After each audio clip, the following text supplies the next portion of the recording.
Hey guys, welcome back to the Tea Party Podcast, a podcast where you find new friends and new music.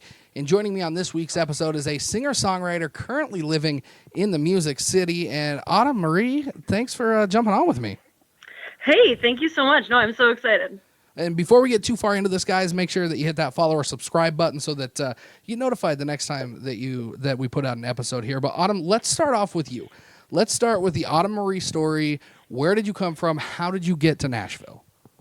So I'm from Detroit, and like everybody who says that they're from Detroit, I'm not actually from Detroit. I would show you on my hand, but it's a podcast.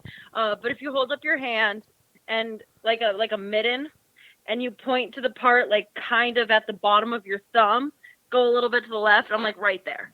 Oh, so there. I'm like right there. I'm like an hour outside of Detroit. I'm really bad with directions though, so I can't tell you if I'm north or I'm south of Detroit, but I'm somewhere around there. I'm in that general direction. I grew up in Detroit, and I spent my first year of college at University of Colorado, Denver, and I was there in the singer-songwriter program, and then I was like, you know what? It's really, really hard being an artist because you have all of these different songs that you want to write, but you have to have one sound. So I moved to Nashville, and since then, I've been writing for other artists and not really pursuing the artist path and pursuing just like a songwriter path. And doing like a crazy amount of writes a week and pop and country. And I mean, Nashville's the best city in the world.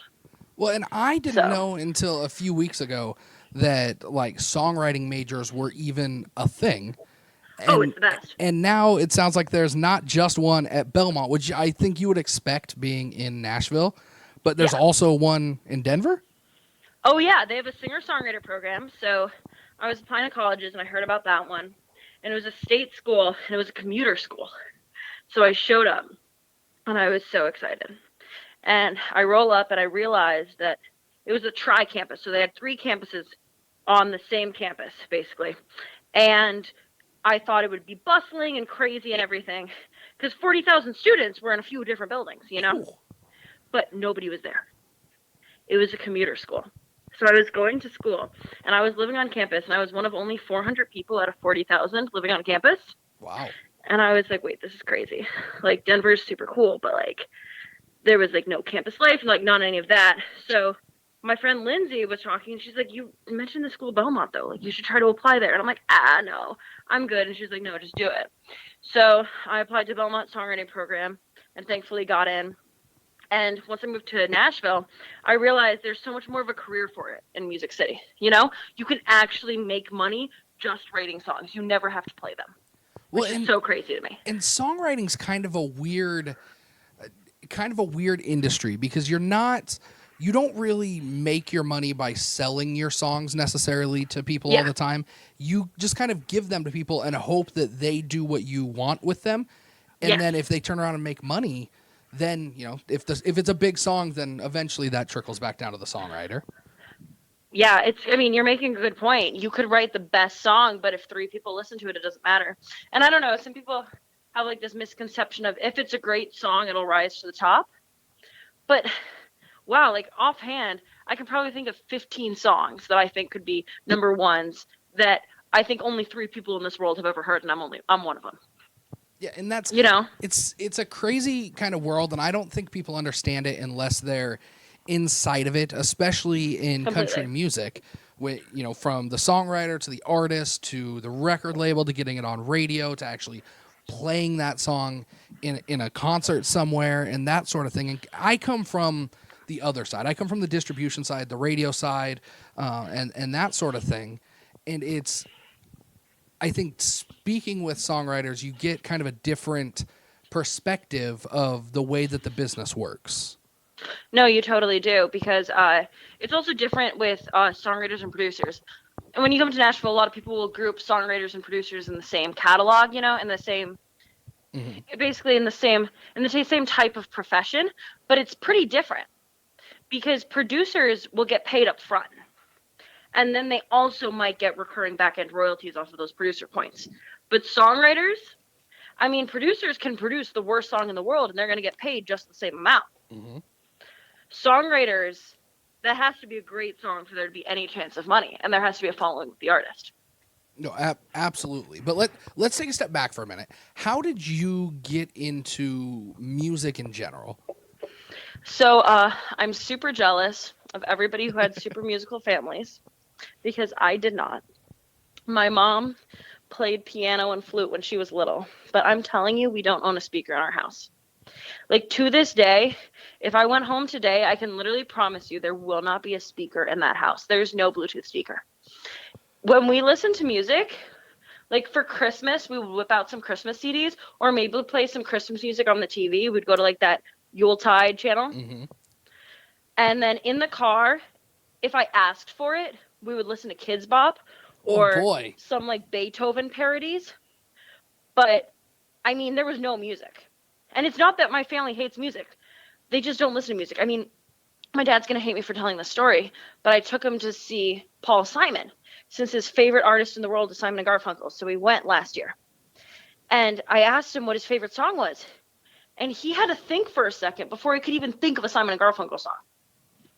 And then eventually he thought of two, but that was it. You know, when to me, oh my God, I mean, if you could ask me Green Day's entire discography and I could give you every album from beginning to end, you know, but I just didn't grow up in a musical household. And I don't know, I just gravitated towards it. I started out in theater, like everybody does who wants to do music but don't know how to do music. And I was in theater and I was the worst dancer. And it was awful because I wasn't even one of those dancers who was just like two left feet. I mean, I was two left feet, but I also just couldn't memorize the choreography. I couldn't do it.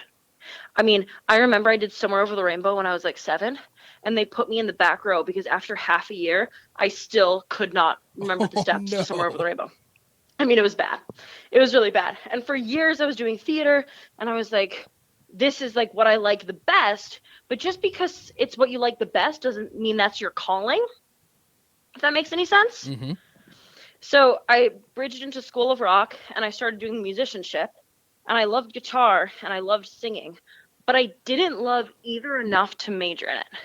So I didn't love singing enough to be a singer, and I didn't love guitar enough to be a guitarist, and I didn't love theater enough to be an actor. And it's not because I wasn't passionate about those things, but it just like wasn't it for me. And then when I went to University of Colorado Denver and I was forced to songwrite, I was like, this is more along the lines. And then when I got to Belmont, I was like, all right, that's what I want. Songwriting, which is creation, and it's guitar and it's voice. I mean, songwriting is a culmination of all of those different skills. And that's something where I'm like 100%, that's what I want to do. Well, in anything creative that you do, you've got to have a real passion. It's not just enough to enjoy it. No, not at all. And like, you know, dancing and singing and playing guitar, like those are all great, you know, being in theater, they're all great by themselves. But really, when it comes down to it, if you're not passionate about it, you're not going to put in those extra hours of work and the extra things that you do with songwriting to make that happen. And so what was it? So you say that you started songwriting in Denver. What was it that really kind of spurred you to sit down and go, okay, what I want to do for the rest of my life is be a songwriter? Yeah. So I didn't start seriously songwriting, I would say, until really Nashville. I mean, I was songwriting a lot in Denver, but it was horrible. I mean, every song was just A minor, F, C, and super vague lyrics and didn't make any damn sense. So you were writing Green Day songs? Oh my God, yeah, 100%. Oh my God, it was ridiculous, but bad Green Day. Bad Green Day. It was like Billy Joe would have been so disappointed in me. But before that, my best friend Lindsay, I mean, when I say best friend, I mean like since like preschool, you know, like crazy. But when we were little, when she was like 9 or 10, she just started whipping out songs. And she wanted to be like everybody else does. She wanted to be like Taylor Swift and Demi Lovato and all of them, and Hilary Duff. And she would just start writing these lyrics. And I was like, this is so cool. And my lyrics were always so much worse than hers. And it challenged me to like write these better lyrics. And we would sit down in her basement and she would be like, okay, here's a topic, here's chords, play the song. And it just forced me to learn how to freestyle. And I didn't realize how much that skill was going to come into handy until I started co-writing in Nashville. Because I think what the rest of the world also doesn't realize, I never knew that co-writing existed until I hit Nashville. Well, and like you use that term co-writing a lot in a lot of Yeah. stuff you do, and I think you're right. I think people on the outside don't understand Yeah. what co-writing is. No, I mean, so basically co-writing is two or more people getting into a room and writing a song together. It's usually about 3 hours. I'm a quicker writer, so in my ideal world, it's like 1.5, 2 hours. But you're just sitting there, you're picking an idea, and you're starting that song from scratch with another human. I mean, in Denver, we had an assignment that was co-write a song, and everybody was so upset about it. Everybody was so mad. Everybody was like, I don't want to co-write. And then we did a co-write, and it was so weird. And in Nashville, I mean, honestly, I might write one song by myself every 3 months. But that's because I'm co-writing 6 to 8 songs a week, and that's how I like to do it, you know? Yeah, and that's a lot of songs, and I think that's the other thing that kind of differentiates you, at least from the outside, from the other songwriters and artists in Nashville, is you're not there just to be like, hey, everybody look at Autumn Marie. You're there to write songs because that's what you enjoy to do, and it's not necessarily about putting yourself in the spotlight and that sort of thing. And what you said about the passion is so right, too, because you get burnt out so fast if you don't absolutely love it. Because you'll have weeks where you write 8 bad songs in a week, and there's nothing more demoralizing than sinking like almost 20 hours of your week into music and all of it's crap. But then the next week you might write 7 out of 8 great songs. Like, you just never know, you know?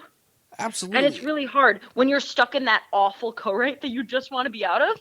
I feel like a lot of people will be stuck in a horrible co-write and they'll just be like, you know what, I'm going to book less writes in the future. But it's not that. You just have to book better writes. And that also takes a long time. That took a long time for me to learn. Well, and people don't really understand that, and I keep using that term, people don't understand, but you're really good and really in touch with the way that you do things. But when you come out and say that you can write 8 bad songs in a week, I think there's a lot of creative people out there just in general that if they create something, they automatically think that it's good regardless of how good it actually is, regardless of the medium. Even for you to be able to go, yeah, I wrote 8 bad songs last week. I think that says a lot about the way that you write and how aware you are of what sounds good. Thank you. No, I mean, people have a lot of different approaches. I've always been quantity over quality. And that's not that I don't believe in quality. I believe in quality so much. You know, I'm all about only putting out your absolute best product. But I feel like with me, at least, I'm a quick writer. And I need 8 chances in a week to write one good song. And it's the same. I mean, some people can write one song in a week, and it's great every time. But a saying they have in Nashville a lot that I've heard a lot is that the more songs you have are the more chances. You know, the more shots that you shoot, the more chances that you're going to score a goal. If we're getting into sports. Well, and country music itself is kind of in it's in an odd spot right now. I mean, you've got so many different styles, and it's almost in a transformative place because you've got songs like Old Town Road, and then now with the Get Up by Blanco Brown. And your writing style itself is so versatile. I mean, you can write pop, and you can write rock, and you can write country. So pumping out 8 songs in a week, there's a chance that those 8 songs don't sound anything alike. And really, who knows right now what's going to be the next number one song? I mean, we went from Blake Shelton's God's Country to Blanco Brown's The Get Up. Like, I don't know what's happening with country music right now. No, but you're so right. And I feel like a lot of people, too, you have to be really careful. Because if you asked me what kind of music I listen to, I would never say everything. And if you asked me what kind of music that I write, I would never say everything. Oh, my God, I'd never say anything. And it's one of my biggest pet peeves when I ask somebody, like, what do you like? And they're like, oh, I like everything. That doesn't really tell me anything about yourself, and also you don't. I mean, there's a ton of music that I hate. I mean, there's way more music that I love than I hate. But there's a lot of music that I just don't vibe with. And there's a lot of music that I don't like to write. And it doesn't mean that I can't write a lot of music. But I feel like there definitely is a line where you become a jack of all trades, master of none. And you can't really believe everybody who, I mean, unless Unless you're Harlan Howard. I mean, Harlan Howard was a country writer, so that's a bad example. But unless you're some legendary songwriter who's been writing hit songs for 60 years, I don't think you can say, hi, my name is so-and-so, and I'm amazing at writing gospel and Christian and country and pop and alternative and rock and punk and rap. You know what I mean? Well, absolutely. And I don't think that it's known enough that when you listen to a song on the radio and it hits number one, there's a fairly decent chance that the person that you're hearing sing that song did not write that song, especially when it comes to country music. And just because they're in the room does not mean they had any hand in writing it. No, and you look at, I bring up God's Country again with Blake Shelton. I mean, that was like I think it was his 27th or something. That's what, Jordan song. Schmidt, Hardy, and Devin Dawson. Yeah, and that's Devin Dawson's first number one song, and we've heard him on the radio before. He's been around, and his first number one song isn't even from him, and Blake Shelton's 27th number one song wasn't written by him. Yes. And I think that's different in country music, I feel like, than it is in some other genres. I mean, you don't have a lot of people going up to Green Day and going, hey, will you cut this song and see how it goes? Yeah, no, exactly.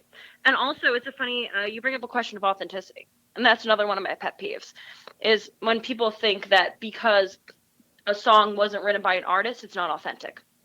And they always go, well, John Mayer and Taylor Swift wrote all of their own songs, you know? That's like the common counter argument. But when you think about it, if you go back into early music, I mean, in the Tin Pan Alley days, nobody was singing their own songs.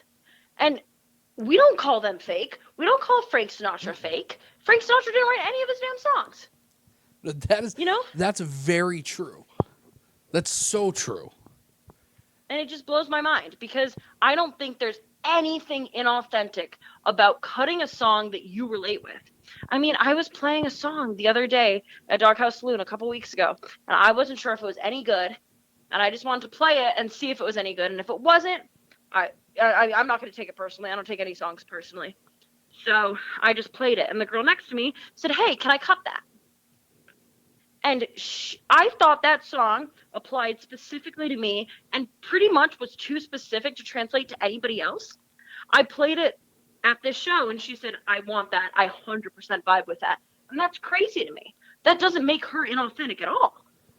No, and we had Travis Howard on the podcast recently who wrote half of Miranda Lambert's Crazy Ex-Girlfriend album, and what a great album. And it's a guy that's writing music for a woman, and a woman like Miranda Lambert, that she cut a bunch of those songs, put them on an album. One of them went number one, but that doesn't mean that just because they were written by Travis Howard and her, she definitely helps write her own songs. But just because he helped write that song doesn't mean that it's any less of a Miranda Lambert song and it's any less authentic. I mean, even Miranda Lambert, one of my absolute favorites, Mama's Broken Heart, one of her most iconic songs that completely illustrates her image as an artist, was an outside cut. She had absolutely no hand in it. Oh my gosh, what's her song? Her house song. The House That Built Me. Yes. I don't know how that didn't come into my mind immediately. The house song. House That Built Me. That's an outside cut. Like, that's so Miranda. So you're right. That's such a good point to make. I mean, Dangerous Woman was co-written with Ross Golan, who's a dude. Mm-hmm. You know? Well, and that's something that I think outside of Nashville isn't really known about country music. When people just turn on the radio, they hear a song and they go, oh, that was Blake Shelton singing about this because he wrote about this because of this experience. And that's not always the case. And that's where people like you come in and go, yeah, he had that experience. Great. And you write a song about a similar experience in the story that you just shared that, yeah, somebody else wants to cut that because that's what music does, is it connects people. And I think even just on that very basic level behind the scenes, it connects people in ways that people don't think about. And in a way, an outside cut kind of makes it predisposed to be able to connect with people more. Because if an artist was able to connect with it so much they want to record it, that pretty much ensures that a huge part of the human population is going to agree with you. Because an artist is always going to prefer a song that their name is on. So if they love it so much, even though their name's not on it, that means everybody else is probably going to love it too. Absolutely. And you write with so many people down there. We use that term co-write, but I mean, if you're writing 8 songs a week, it's not with one person that you're just tied up in a room with for a week.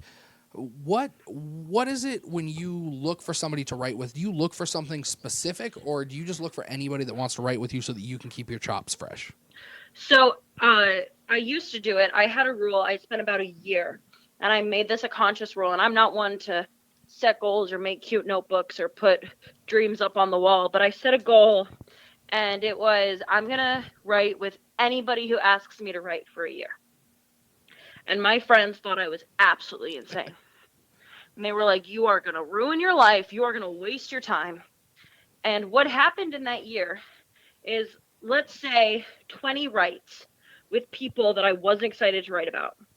19 of them would turn out exactly how I thought they were going to, and it would bomb and it would be awful. And then one person out of 20, I would end up having an amazing write with and write an absolutely incredible song. And it started to teach me the personality traits to look for in co-writers, if that makes any sense. Because there's people who are super talented, and it doesn't matter about their personality. They're really talented, and I want to write with them at least once to see if it'll go well because they're talented. Because they have a great voice or they have a great song or something like that, you know? But then there's some people where you don't know if they're that great per se, but there's something about them. There's a lyric they said that's kind of cool, or a melody they said kind of cool, and it's co-writing. So I don't need somebody who's a great melodist, great lyricist, great at ideas. I need somebody who's good at one little thing that might put a song over the edge. Well, and I've been looking for that more recently. When you go out to find somebody to co-write, I mean, it's not like you're putting up flyers in Nashville. Hey, come write with me. But do you tend to lean more towards other songwriters that can help you write, or do you lean more towards artists that want to cut your songs? So recently, I've been doing a lot of thriller writes. So basically, I have a list. It's not a long list of a couple writers who I think are really good thirds and writes. And for people who are unfamiliar with that, that basically means there would be an artist and then me and another person. So I consider myself a third. Like, if you put a great artist in the room and a great producer, I can be your girl who's sitting there helping you with the song. So in a write with an artist, if, for example, if I don't think the artist is strong at melodies, or I don't think the artist is that strong at lyrics, I might bring in a third. Or I just might bring in a third because the chemistry I think would be great, you know? Or if I know an artist is super pop leaning and is going to need a track, I'll bring in a producer. So I'm going out to like a lot of writers rounds, and pretty much the reason I play writers rounds is hoping that the person I'm on stage with is going to be fabulous. So I'll even like customize it. So if there's a great country girl next to me, I'll play all country the whole round. So that at the end of the write, I can be like, hey, I'd love to write with you. And she's heard my country material. It's like, she probably doesn't realize it, but I'm like auditioning for her. Or if I'm writing with a great pop guy, I'll play some of my male pop songs in the round in the hope that at the end they'll be like, oh, that was sick. Like, yeah, I'd love to write. You know what I mean? Definitely. And that's when you do that in your in the moment kind of going, okay, these are the songs that I want to play because I want to vibe with this person, so hopefully they'll work with me in the future. Do you find it easier to write more with guys or gals in a certain style, or does it matter? I love writing with girls. And it's funny because I don't know if I like writing with girls better than guys, but it is absolutely hilarious how hard it is to find a quality male country singer in Nashville, Tennessee. Really? And I could not tell you why. So I don't know if you're familiar with NSAI, Nashville Songwriters Association. Yeah. Every single time I meet with them, they're like, hey, like, how can we help you? And I'm like, oh, sorry, same thing as last time. Can you just help me find a male country singer? And they look at me like I'm crazy. They're like, it's Nashville. I'm like, I know. And I'm telling you that I am at all of these rounds and I'm asking around and I'm having the hardest time finding good male country acts, which is so funny because I know so many amazing female country acts. But then if you look at the radio, you'd think I was nuts because the top 10 is almost exclusively male every single time. But the budding talent in this industry is not largely male. It's girls. Well, and Overwhelmingly. I think I've noticed that just doing this podcast and then speaking with other people that the industry is going to make a shift here soon. Where right now, you're right, it's all guys on the radio. I mean, you've got Sam Hunt, Blake Shelton, Morgan Wallen, Luke Combs, and occasionally you'll get somebody like Maren Morris or Carly Pierce sprinkled in there. But you can really kind of see that there's this female wave that's starting right where you're at in Nashville, right with the songwriters, and it's slowly building itself up to where in 3 to 5 years the top 10 is going to be completely female with people like Lauren Elena and Lindsay L and those types. And it's also really hard because I feel like females need to learn how to write commercial country music, and I'm not hating on females at all. Obviously, why would I? But I feel like guy country artists are so good at writing love songs. They are so good at just appreciating women and saying the nicest things. I saw you from across the bar and I fell in love with you and you're the one for me. And then the classic girl song. That's probably because guys suck. Like when you look at a guy across the bar, he's probably chugging a beer with his buddies and not sitting alone looking pretty. Oh no, 100%. But then you think about like the 7 a.m. morning commute, the guy who's like going in to work at his 9 to 5 and he just wants to hear happy music. And the girl is like, you suck, you broke my heart. Which is 100% valid, but you think of it from a radio standpoint. And it's really hard to write a female love song towards a guy that doesn't come out sounding cliche or sounding sappy or sounding any of that. So I think that it's a real challenge with women to be able to write songs that will compete with male songs. I'm not saying we have to do what they're doing, but the majority of female songs are either like kind of like dumb, kind of like cutesy, or screw you, I don't need you. And I think there's a middle ground that very few female artists have been able to breach so far. And I think you're spot on because you say those. You're like, oh, they're dumb and kind of cutesy, and immediately 3 songs pop in my head. And then you say they're about revenge, and 3 other songs and 3 other artists pop into my head. But I can't. I mean, I can think of a couple of songs there in the middle, but they're not as quick to come to me. And they're few and far between. Absolutely. And they have to be executed well. What do you? They have to be executed really well. Do you find yourself kind of? Do you ever find yourself, finding a guy third to come in and write for a female artist to try and get that feeling out there at all? A lot of guys don't want to write for female artists. And it's not anything to do with sexism or anything about that. I think girls are very willing to write a guy song, and guys feel weird. And it's funny, because if you put a girl in a write with a guy, she's never going to say, oh, well, I've never been in love with a chick, but if I was. But if you put a guy in a girl write, and he's not a complete professional and a really great writer, if he's just like an average songwriter, he's probably going to say something like, wow, I mean, obviously I've never been in love with a dude, but I guess you could say a line like this. Yeah, and when Travis Howard was on the podcast and we talked, I asked him about that specifically. Is it different writing for a female? And the first thing he said was, well, I'm very sensitive anyways, and I've been writing with Miranda for so long. And I don't think you'd ever, and nothing against Travis, he's a great guy, but you'd never have a female that would be like, yeah, I guess I am kind of macho. I can write that song. Yes, exactly. And there are incredible male writers who can do that, but there's not many, and females do it much better. But then again, guys are better at writing a love song, and that is what sells.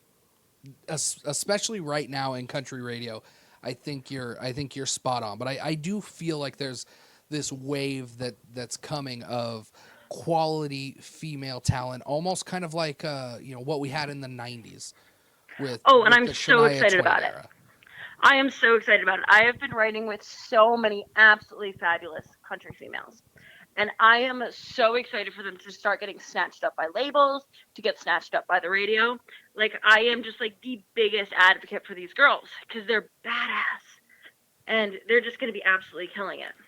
No, I'm totally with you. I'm so excited. And it's tough coming from a radio background because I see what decisions are made when it comes to putting somebody on the radio.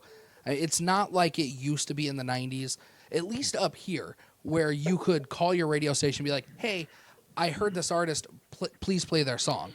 Yeah. Now it all goes through the record label, so you have to get that sound that the record label likes and wants to push, and that's tough for a female artist. And I think it's easy to demonize the record label, but now that I've graduated from Belmont, I have so many, I mean, I work in the music industry myself, and I have so many friends who work in the music industry.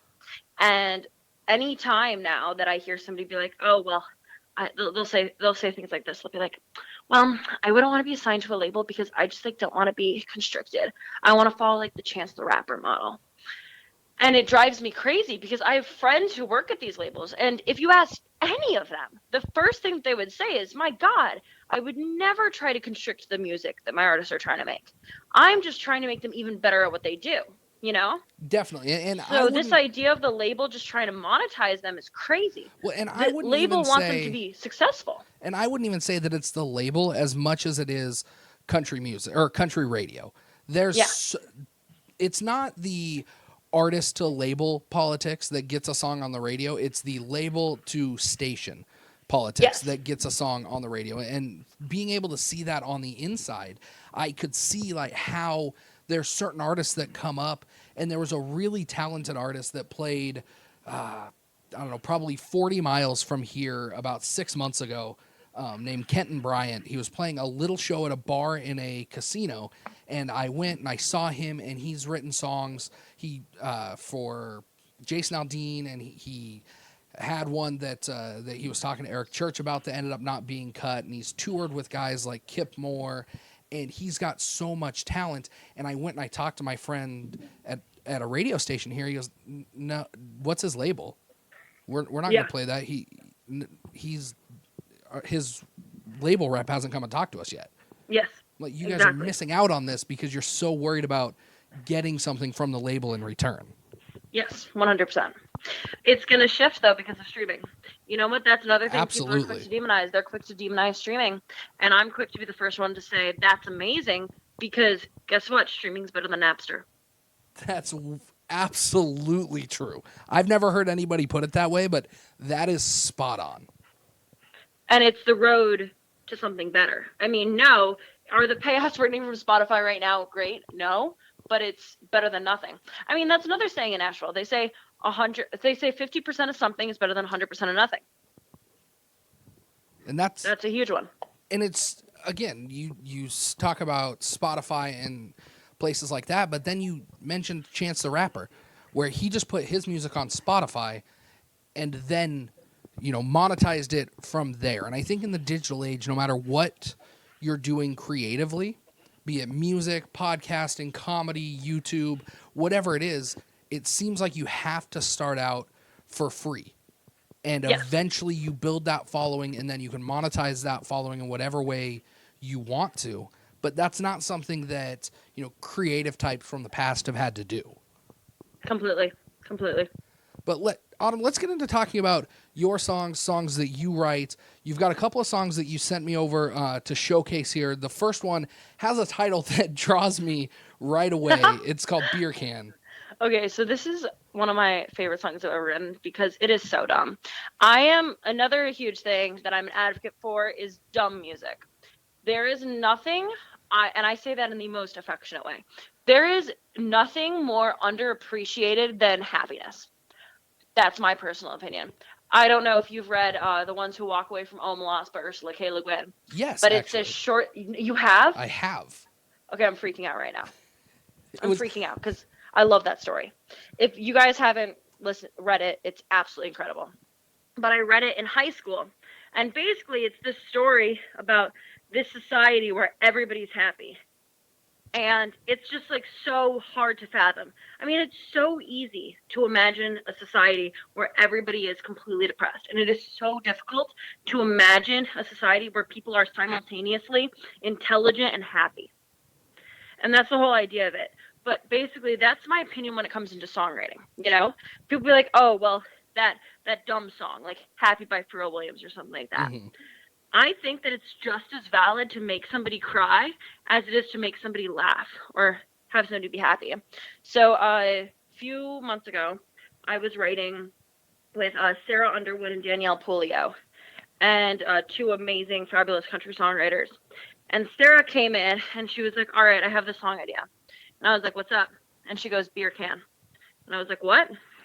And she goes, "When I can't, beer can." And I was on the floor laughing because it is so hard to come up with funny ideas like that. Well, and that's such hard. a great line too. Thank you. That was Sarah. I wish I could take credit for that. I really wish I could take credit for that, but I cannot. But I don't know, that song, I mean, we were drinking wine and having a good time and like cracking up and enjoying it. And then I started playing it for friends as a joke. I was like, "Look at this stupid song I wrote." And my friends were like, "Wait, I love this." And so I was like, "You know what? I'll play it around." So I started playing it at rounds. And it started to be, people were buying me drinks after rounds.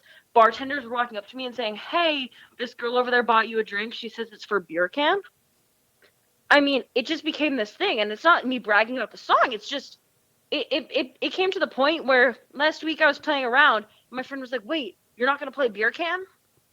Like, I've had to start every single round with beer can because it's so funny for people to watch, like, this suburban white girl try to sing this, like, Jake Owen song. Well, you know? Yeah, absolutely. This dude's song. Well, let's do this. So, let's let everybody listen to it real quick, and then we'll talk more about it. Sounds good. I can't walk up to a blonde at a bar and ask if I can buy the next round of Bacardi. I can't walk into a party knowing I don't know nobody, and I sure can't make that girl think I'm a 10, but beer can. I can't make it through one more family reunion. Lie to granny, tell her that I'm doing great, and mama can't talk to the in-laws, not related, can't relate, and I can never be enough for my old man, but beer can. I can pop a tab, throw it down the hatch, I can waterfall, forget it all, just like that. I can 2 for 1 till the break of dawn. I can shotgun and soccer bomb all night long, but I'm just a man, and when I can't, beer can. I can't hop over a barbed wire fence or go and talk myself out of getting arrested. I can't rap like Eminem or talk to strangers like they're friends, and I sure can't teach you how to dance, but beer can.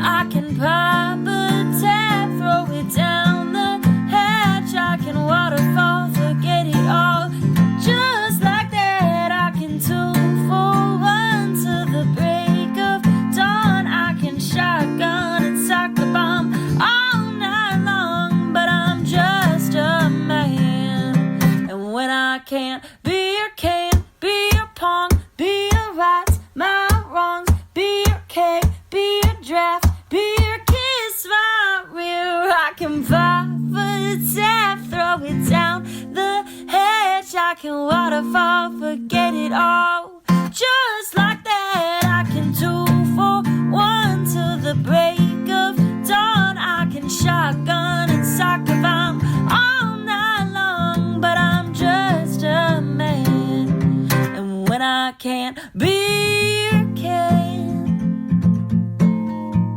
Whiskey would, tequila tries, but beer can. That is Autumn Marie with Beer Can, and it's such a fun song. Thank you. It's ridiculous. Well, and you talked about playing that at the beginning of your rounds. Just a kind of, it's a fun song. It's what you've been known for. But I want to talk to you about a let's call it a competition, because that's what it was that you competed in recently, and then you moved on to the finals. Yeah, so Top Writer Series. Yes. So I competed in that, and that was super fun. And they gave me, you only have 2 songs to compete with. So I chose Beer Can and then this other song called The Last Thing. And basically, I played Beer Can first because it makes everybody listen to you. It's so dumb that everybody listens to you, and I feel like if you start out with a ballad, nobody will listen to it. So you almost have to earn the audience's respect. And then once you've reeled them in, they're probably going to listen to your second song. So then I played The Last Thing, because that's a song like with meaning and all of those lovely Music Row songwriter things. You know what I mean? Well, and you said it was The Last Thing, and you sent us over that one as well. What do you say to this? Let's take a listen to that one, and then we'll talk about what winning that round means, and then songwriting retreats after this. Yeah, of course. I've got a 2-bedroom apartment and a heart that doesn't hurt, and I got clothes to fill 2 closets. I don't need a his and hers. My job don't steal my weekends. My friends don't waste my time. Most nights I don't spend sleeping, but when I do, I'm sleeping fine. Lately I've been thinking of what's next. Almost all the boxes are checked, and you're the last thing I need right now. Something else to think about, someone to plan my days around. I've got enough already. You're the last thing I need right now. Another man to let me down, or worse, the first to stick around and catch me. But when you start talking sweet, you're the last thing I need.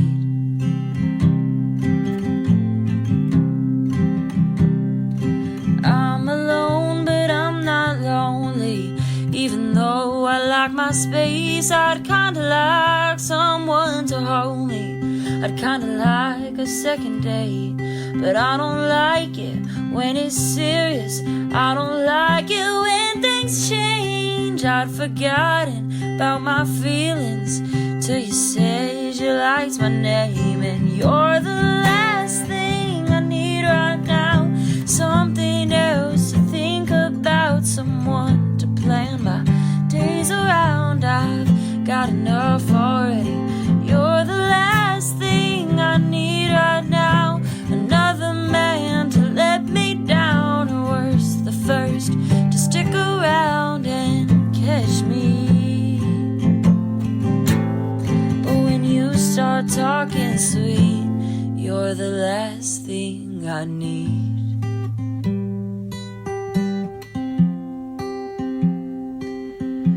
I know it's complicated, and I'm known for hesitating, but lately I've been thinking of what's next. And I'm the last thing you need right now. I'm too busy to be around, and I won't make you feel needed in the way you used to be. And you're the last thing I need right now. Another man to let me down, or worse, the first to stick around. But when you start talking sweet, you're the last thing I need. And that one's called The Last Thing, and you mentioned that you also played that one in the Top Songwriter Series. Did I get that right? I knew I was going to mess up. Okay. The Top Writer Series. Yep, Top you're Writer right. Series. There it is. But okay, so you moved on to the finals now, right? Yeah. So on August 27th, I'll be competing in those finals, and I'm so excited. I mean, I'm not an artist, so I hardly ever get to play with a band anymore. So I'm really excited. I have some crazy plans. So how many songs do you get in that one? I get 3 songs. Ooh. So I get one more. I'm super excited. There you go. So if But anybody's out in Nashville, be sure to Come through. be sure to check that one out. And then another thing that you did here just a couple of weeks ago, you had a songwriter retreat. It was like your third one, right? Yes. So my friend Adam Stecker was talking to my friend Caitlin Russell and was like, how great would it be if we had songwriter retreats? If songwriters just went out to the mountains and wrote songs, which people do. It's not a novel concept. But it was something that none of us had ever done. So Caitlin and I had to write that night. And we were sitting on my couch. She was like, so Autumn, my friend told me this idea. We should have these songwriter retreats. And she ran me through the basic idea. And I was so impulsive that within 30 minutes, I had put down a deposit on an Airbnb. Oh, wow. I had not asked anyone if they wanted to go. I literally just put down this, as a college student, put down this huge deposit on Airbnb. And I'm like, we have to do it. We have to. So we reached out to people and we got amazing response. I mean, everybody that could make it ended up coming. And we split this Airbnb between all of us, so it was super cheap. And we did it once and we just wanted to see how it went. And everybody loved it. We just went out to Gatlinburg and it was 10 of us. And we wrote songs all day. So we drove up Friday. And then Friday, everybody played a verse and a chorus of a song. And then Saturday, I mean, I was up at 8 a.m. I was so excited I couldn't sleep. And we wrote like 3 songs during the day. And then we had a co-write championship. So I have to run you through co-write championships because co-write championships are pretty much my favorite things in the world. So my friend Danny Guarino and I came up with this about a year or so ago. And we were complaining about how one of the caveats of artistry is that there's never really a winner. You know what I mean? Even if you win a Grammy, that's like pretty much the only way you can like win something. Or like something that's top writer series. Like it's not like sports where there's a winner. And we were like, how cool would it be if we could have winners in songwriting? Like that would feel really good, you know? So we devised this songwriting championship. And we have 3 rounds, and basically we have all these different hats. And in the first round, you pick a slip of paper from each hat. So one hat is going to tell you who your co-writer is going to be. Another hat's going to tell you what room you're going to be in, and depending on what your room that you're in is going to determine which instrument's going to be in there. So it might be a keyboard, it might be a guitar, it might be a cajon. Like you just don't know. And then you're going to have another hat that's going to tell you what your song idea is. And then you're going to have another hat that's going to tell you how much you have to drink. So that's my kind of party. End of this championship, everyone's completely wasted. And everyone's just written hits. And it was actually crazy. So during our first championship, one of our song titles was Pittsburgh. And we were laughing because we're like, wow, we could never write a great song called Pittsburgh. Like, that's just the worst title. Like, I cannot think of a worse title in this world than Pittsburgh. So we put it in the hat. And this guy named Matt Sparaza co-wrote this song with Matt Wagner. And they went to write it, and they came back to play Pittsburgh. And we were sitting there afterwards, and we were like, wait, that was insane. That was so good. And he's like, yeah, joke's on you. My girlfriend's from Pittsburgh. And we're like, no way, get out of here. And 2 weeks later, he was headlining Exit In, and he played Pittsburgh at it. And I was just sitting there, and I'm like, this is nuts. Like, this was just a couple of drunk college students, and I was headlining Exit In and playing this dumb song from this dumb song prompt, you know? So we host a championship at each of our retreats. And then sometimes I'll just, like, host championships at my house, too. But they're so much fun. Well, and fun. It takes some of the stoicness, I guess is the right word, out of songwriting and adds some of that fun in there without having to write like a Cletus T. Judd song. It does. And you can write sad songs too. I mean, but it does. It introduced that lightheartedness. I mean, on this past retreat, we switched it up a little bit. And in the first round, the song titles were pre-existing song titles. So off the top of my head, I know E.T. was one of them. And the concept they came up with, we were thinking E.T. by Katy Perry. They did E.T. Phone Home, and they were talking about a significant other who hadn't been calling them back, and it was heartbreaking. And then another one was God's Country. And two of my friends wrote God's Country, and neither of them are country people. And they wrote a song literally about Native Americans. And it was super political and crazy. And then I co-wrote a song with Colleen O'Donnell, and we wrote a song called Happy Birthday. And we were talking about a family member who'd passed away and saying happy birthday to them when we were gone. And we actually won the round. I was so happy. But we like trying to make everybody cry. But like, you never know. Like sometimes stupid songs that win. Sometimes the sad songs. Like that time a sad song won. But the next round it was like a stupid funny song. So you just never know. Well, and when you go up there, is it songwriters from all different genres? Yeah, so we try to split it between pop and country.